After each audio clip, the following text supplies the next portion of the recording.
bavandimwe, reka tubanze dusome ijambo ry'Imana mu gitabo ca Matayo 23 no kuri 23. Matayo 23 no kuri 23. Bibiliya yanjye ni Igiswahili. Haravuga ngo ole wenu waandishi na mafarisayo wanafiki, kwa kuwa mnalipa zaka za mnana na bizari na jira, lakini mmeacha mambo makuu ya sheria, yani adili, rehema na imani. Amen. Pole cyane bavandimwe mwese muri aha hantu,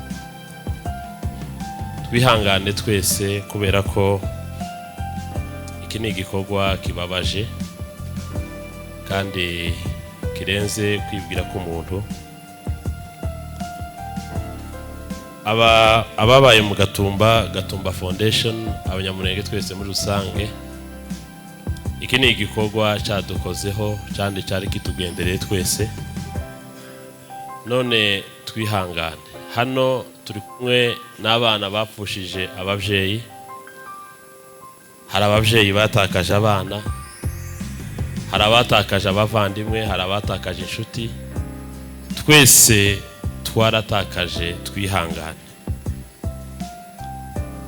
Ndagira ngo uyu munsi wa none umwanya mutoya bampaye wo kuganira ijambo ry'Imana, bahumurize muri aya magambo atatu tuvuye gusoma aha hantu muri iki gitabo ca Matayo 23 no kuri 23.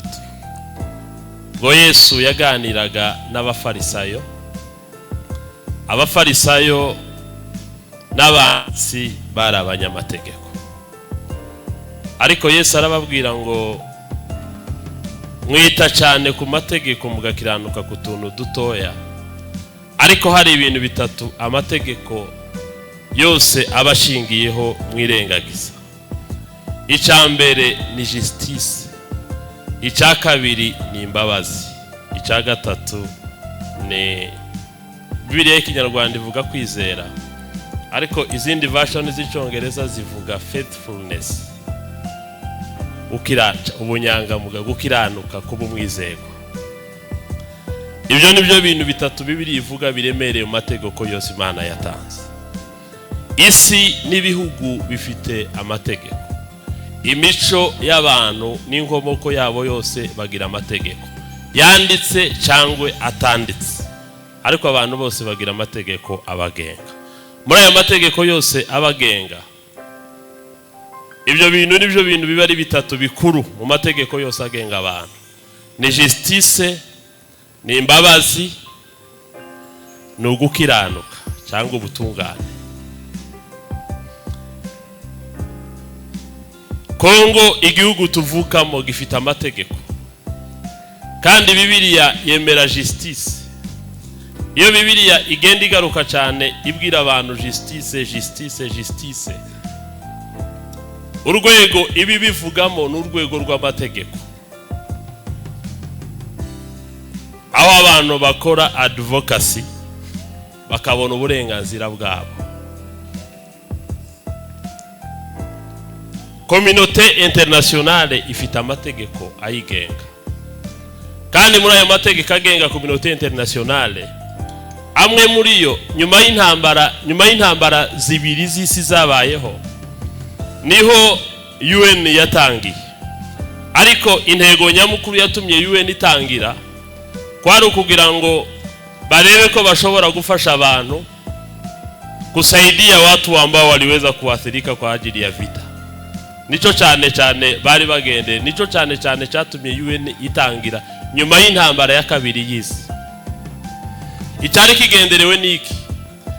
nyuma ya Holocaust abayuda bamaze gupfa ari benshi, niba abantu bavuze ngo abawukora noneho umutwe community ita urenze igihugu kimwe ukaba washobora kurengera abantu batazosubira gupfa, kandi nk'ukuntu abantu bapfuye abajuife n'abandi bapfuye. Hitler amaze kwima mu 1933 kugeza mu 1945 abayuda bari mu bibazo byo kwamburwa uburenganzira bwabo, ibyabo n'ubuzima bwabo. Bamwe babicishaga imyuka y'isumu, abandi intwaro, abandi bakabashira muri concentration camp, abantu bakabashira ahantu batabasha no guhumeka bagapfa. Kuri none Israeli igira umunsi zayibuka umukiranusi w'umunyamahanga, umuntu w'Isiraheli yita Russians among the nations. Ni bamwe mu bantu bafite ubumuntu babashe gusevinga ubuzima bw'abayuda mu gihe bari mu ntambara barimo kwishwa na Hitler. Bavuga amategeko 7 Imana yahaye Noah, haba muri Bibiliya, aba muri Hagada ni igitabo cyangwa Talmud ni igitabo cy'abayuda. Nico kiza kivuga Russians among the nations. Iba yibuka iki? Iba yibuka ko abayuda bigeze kubaho mu bihe bigoye, abanyamahanga barabafasha. Muri aya mategeko hari ibyo bababuza, hari ama prohibition, ibyo bababuza muri aya mategeko: ntukice kiremwa muntu. Aya ba mategeko yahawe Noah, abayuda bazabiga. Ariko iyi hayasi dutunza aha tujaho buri munsi, iriya ni organisation ya mbere muri organisation zatangiye gufasha impunzi n'imyaka, ariko icyo yari gendereye cyane ni y'abayuda bari bagendereye gufasha bene wabo b'abayuda. Yaje kwaguka ija gufasha n'izindi impunzi, ariko target yari igendereye kurengera the basic needs of Jews. Abayuda bari badafite kirengera bababaye. Umugabo Perezida wa Amerika, ndatekereza ko ari Roosevelt, yakoresheje inama mu Bufaransa igihe abayuda bari barimo kwishwa. Yararimo asaba ko ibihugu bishobora kugabanya policy za immigration kugira ngo barebe uko bakira abayuda barimo guhunga abajamane. Leta ya Germany irimo kubica, ariko isi ntigira impuwe, iranga ntiyabakingurira, bakomeza policy zabo barabica. Nico gihe abayuda batekereje umugambi wo kwirwanaho, nico gihe za hayasi zatangiye kwaro kugira ngo barengere entere zabo bwite. Ndagira ngo mbabwire turi hano nta bwoko buzabugirira ubundi imbabazi. Isi yubatse ku bintu bigera nko kuri 7.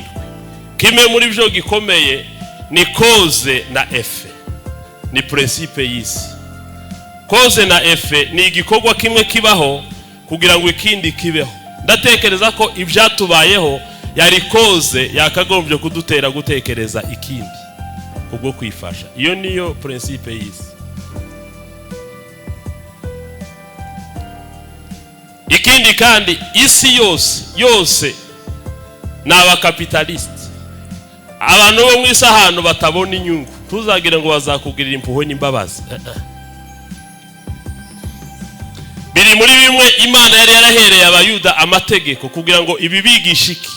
Ibigishe justice, ibigishe imbabazi, ibigishe faithfulness.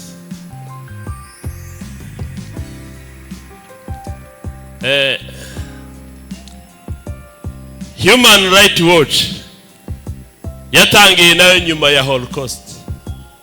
Icyo bari bagendereye niki? Mu bintu nyamukuru Human Rights Watch yari igendereye ni, ariko navyo ntiyabigezeho.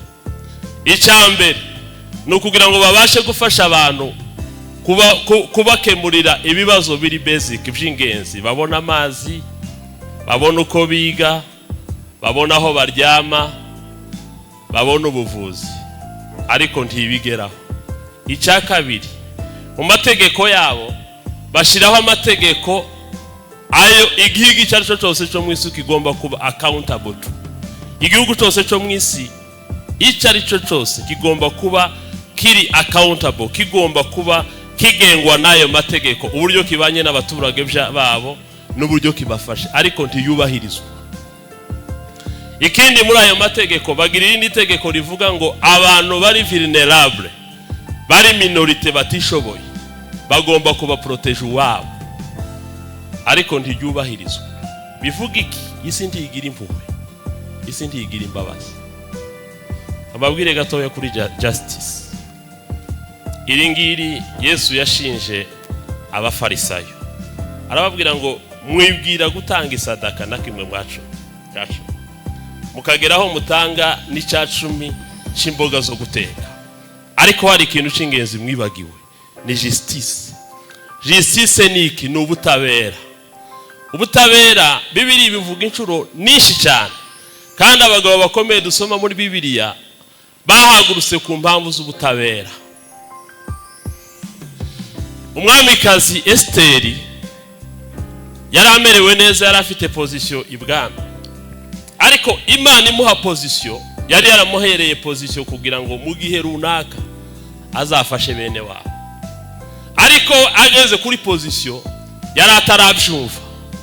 Ikibazo kivutse, Mordekai aramwandikira, aramubwira ngo nuramuka wicecekeye muri iki gihe ntakizabuza abayuda gutabara. Guceceka niki? Nukudakora advocacy, niko guceceka. Nuramuka wicecekeye muri iki gihe ntakizabuza abayuda gutabara, ariko niba tabarwa utabigizeho uruhari uzagira ikibazo. Ariko nyuma yabwo ndagira ngo kwibusira ijambo, wibuke ko Imana yaba yaragushizaho uzamagira icumarira bene wanyu. Bene wacu nibo bonyine, benshi muri bo si bose, iyo abonye akazi cyangwa position atazamenya ko yayibonye kubw'ubwoko, ariko mu mateka y'Imana naba iyo ihaye umuntu umugisha ikamuha position, ntibi bimuhaye kubwe bwite, ibi bimuhaye kubwe no kubw'ubwoko. Bibiliya ivuga gute? Bibiliya iravuga ngo umuvandimwe avukira gukura abandi mu makuba, niko Bibiliya ivuga. Nta muntu uzuvuka kubwe wenyine ngo abeho kubwe wenyine, akire kubwe wenyine, akomere kubwe wenyine, yige kubwe wenyine, asome kubwe wenyine, abona akazi kubwe wenyine. Ntibibaho. Mu mateka y'abantu n'Imana umuntu wese avuka kubw'abandi. Munyikirize amen. Amen. Bibiliya iravuga ngo umuvandimwe avukira gukura abandi. Iyi ni responsibility ya advocacy. Umuntu wese yakagombye kuba afite kubwa bene wabo, kubw'ubwoko bwabo no kubw'iwabo.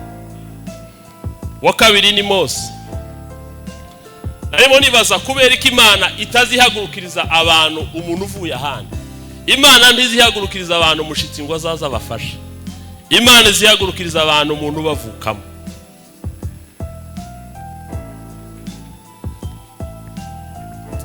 Mose hari ibintu byatumye Imana imuselectinga muri bene se benshi.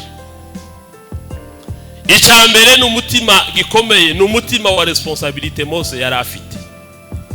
Mose yari afite umutima wa responsibility. Umunsi umwe ngo asanga umunyegiputa arenganya umunyisiraheli. Uwo munsi ngo afata umunyegiputa aramukubita, aramwica, aramuhamba mu musenyi. Wamare kumuhamba arataha, ngo agaruka asanga abanyisiraheli babiri barwana. Arababwira ati ariko abagabo bangana gutya murarengana, none namwe ubwanyu hari igihe abantu bagira ikibazo ntibakimenye, nabo bakiyongerera ibindi. Nasanga isi yabororosha ibibazo, nabo ubwabo ntibamenye ibibazo barimo, barasubira bararyana. Ngiki kintu kibi kuruta ibindi ni ukuryana mwenyine, mukagira ibibazo byo hanze, mugasubira mukagira ibibazo by'indani.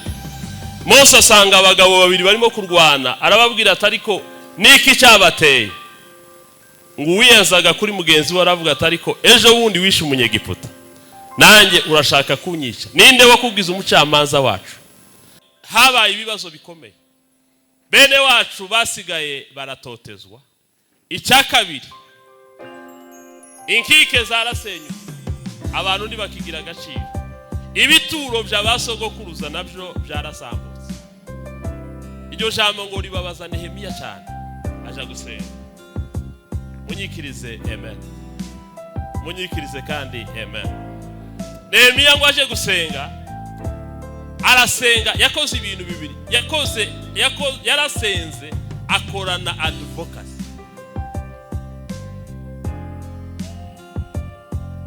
Nehemiya ntiyasenze ngo arekeraho ngo arindire ngo Imana ikora ibitangaza.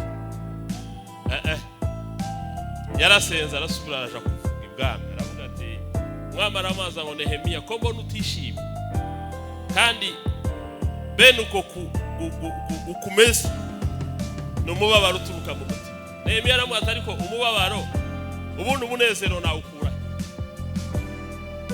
Munyikirize amen. Hari condition umuntu aba arimo zitamwemerera kwishima.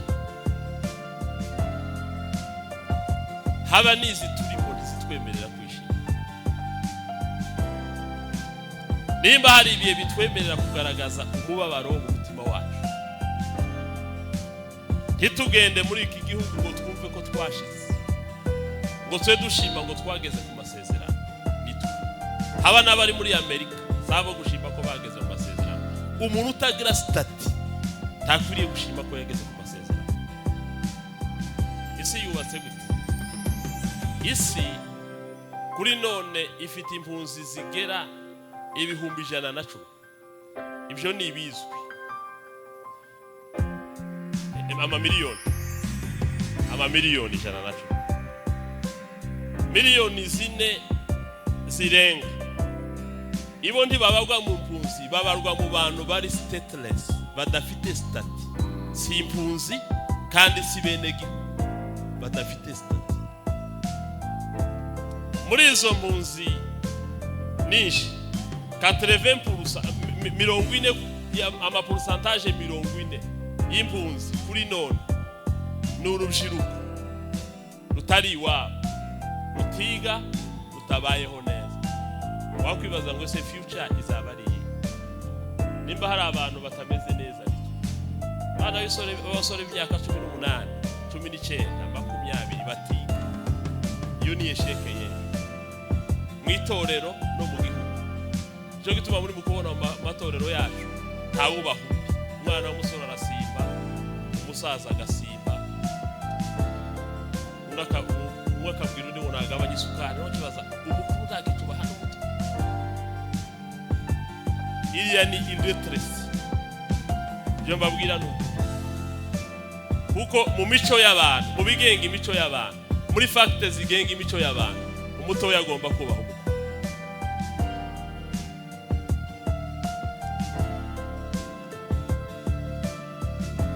Nashamenye ibyo naza mbabwira se nagiye kure. Ngaruka hagatoka. Munyikirize amen, munyikirize kandi amen. Ni risk, dufite risk kuko izo mpunzi, abo basore, pourcentage z'abasore 40 bari mu buhunzi, ni risk ikomeye. Icya kabiri, miliyoni 9 zire nibice birenga hejuru, 1.9 birenga hejuru, n'abana bavukira mu buhunzi. Abana bavukira mu buhunzi baza bagira umutima wo gukunda iwabo.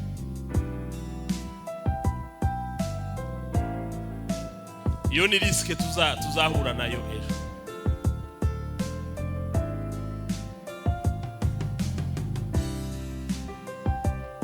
Amen. Niyo narimbabwiye ku bwa Nehemiya ngo agira umubabaro arawugaragaza. Nimba hari abantu nabo bakagombye kugaragaza umubabaro wabo, nitwe turi mu bihe bitatwemera kugaragaza ibishimye. Nehemiya ntabwo yakoze umurimo kubera ko wari woroshe. Igice cya mbere uzasanga Nehemiya senga, igice cya kabiri cya Nehemiya uzasanga ari muri mobilisation, uburyo baje kubaka, igice cya gatatu uzasanga bubaka, igice cya kane uzasanga bari muri opposition ikomeye. Ariko uzasanga Nehemiya yabaye umugabo wo guhagarara muri opposition. Yageza havuga ngo mkono moja ulikuwa unajenga, mwingine umechukua silaha.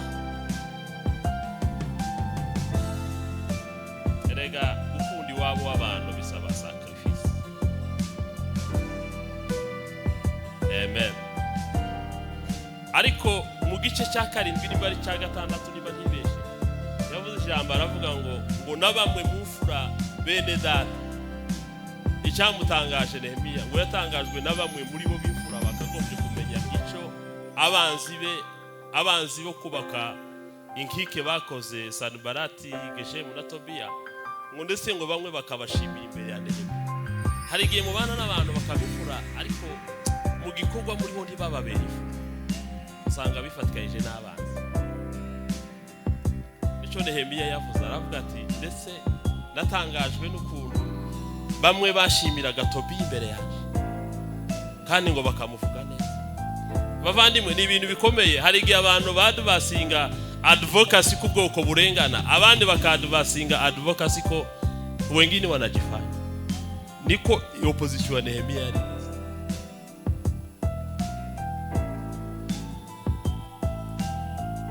Ariko yavuze ijambo rikomeye aravuga ngo Mana ngo baturwanyije bazi ko bazatuma amaboko yacu atezuka. Asenga isengesho aravuga ngo Mana ukomereza amaboko yacu ku murimo. Asifiwe Yesu. Zamura amaboko duha Imana icubahiro. Asifiwe Yesu Kristo. Cyaduha Imana igakomereza amaboko yacu ku murimo.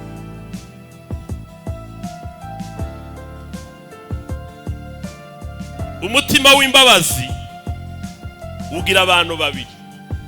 Umutima w'imbabazi ugira abantu bakishijwe. Umutima w'imbabazi ugasura ukagira abantu bari munsi y'amategeko. Ni ibintu bibiri. Ejo Imana iziha abantu amategeko no kugira ngo ibaremere umutima w'imbabazi. Imbabazi zirangwa n'iki? Icyambere, imbabazi zifiwalinga compassion. Compassion ni impuhwe. Burya abantu benshi umutima w'impuhwe warashize. Kubera iki? Kubera kubura umutima w'imbabazi. Umuntu bakamubwira ngo abandi baburaye ariko ntaco bimubwiye. Mukaba mukiriyo mufite umurambo muzu, umuntu akavuga ijambo ukibaza nimba afite ubwenge cyangwa niba ntaryo afite, akabakomeretsa mukibaza icyabaye mugatangara. Kubera iki? Umutima w'impuhwe. Munyekirize amen. Uzamura amaboko kandi duha Imana icubahiro. Asifiwe Yesu. Nico gituma Yesu yabwiye abafarisayo arababwira ngo icyatumye baha amategeko cyane no kugira ngo abafashe kugira umutima w'imbabazi. Umuntu azabona mugenzi we amugirire. Muri uwo mutima w'imbabazi haba n'ikindi bita ngo empathy. Empathy no kumva no gusharinga feelings za mugenzi wawe. Ukaba uri capable yo understandinga uko mugenzi wawe amerewe. Nico twabuze. Ubu abantu bari mu gutaka, abane ntibumva uko bamerewe, bakaryoherwa n'ibyo babonye. Nimba ari ikintu kiryoha no kugira ibibazo, undi akaryoherwa na position afite. Nico nababwiye haruguru Mordecai yabwiye Esther aramubwira ngo icyatumye Imana iguha iyo position. Kadebe ngica y'amasaha.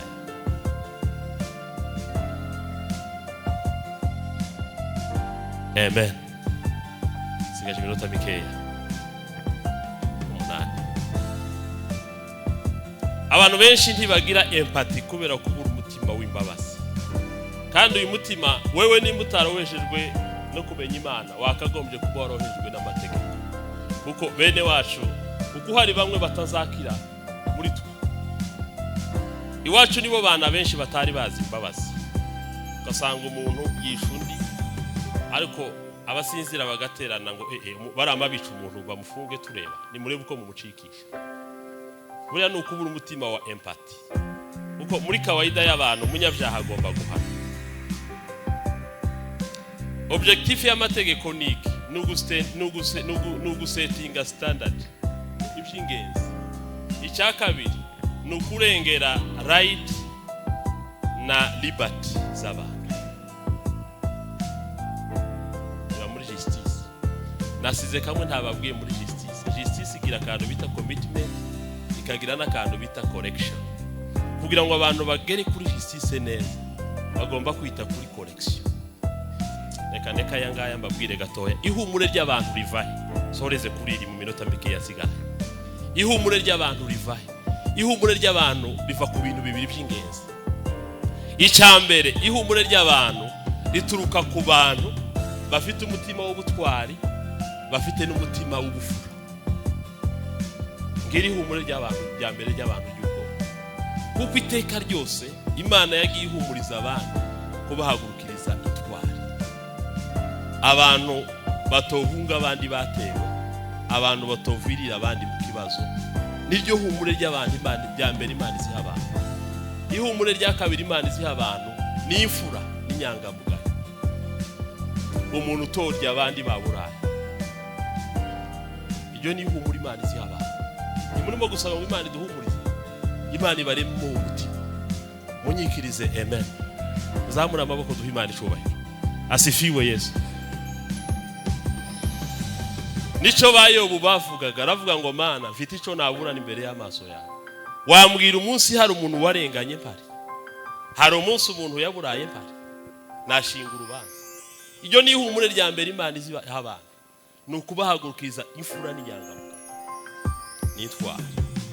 Irya kabiri ni Imana ubwayo.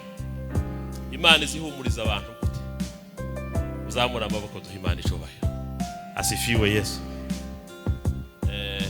Natinze Yesu abahumugisha.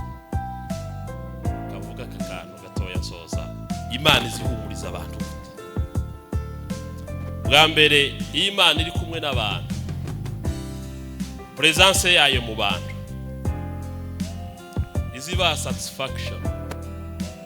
Satisfaction ni igihe Imana ihaza kwibwira no kwifuza kwayo.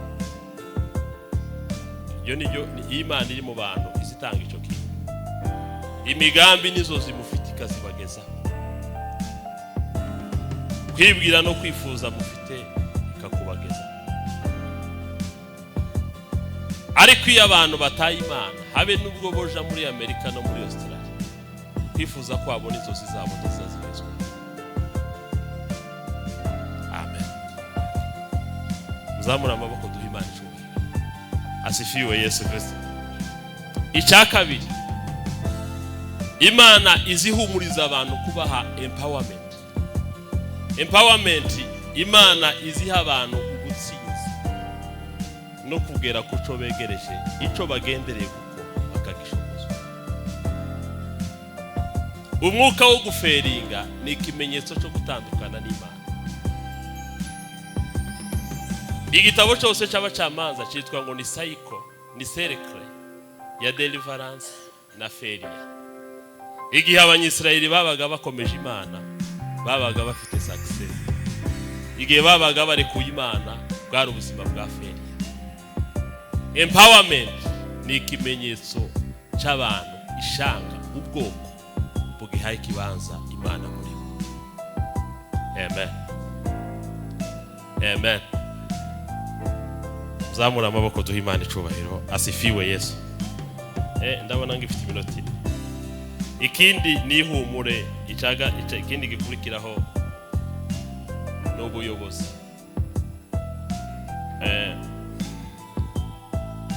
Ubuzima bwo kuyobora no kuyoborana ni ikimenyetso cy'abantu bafite Imana.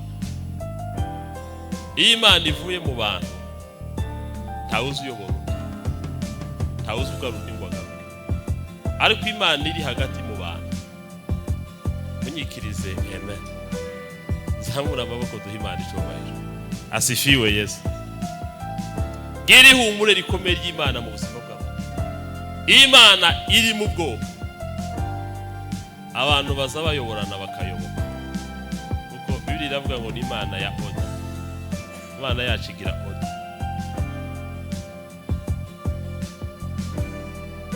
Nimubona ubu buzima tubamo ntawe ugitesha undi.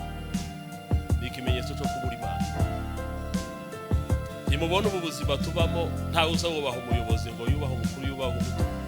Ni ikimenyetso cy'uko Imana yatuvuye. Iyi Imana iri mu bantu, baza bayoborana bakayoboka.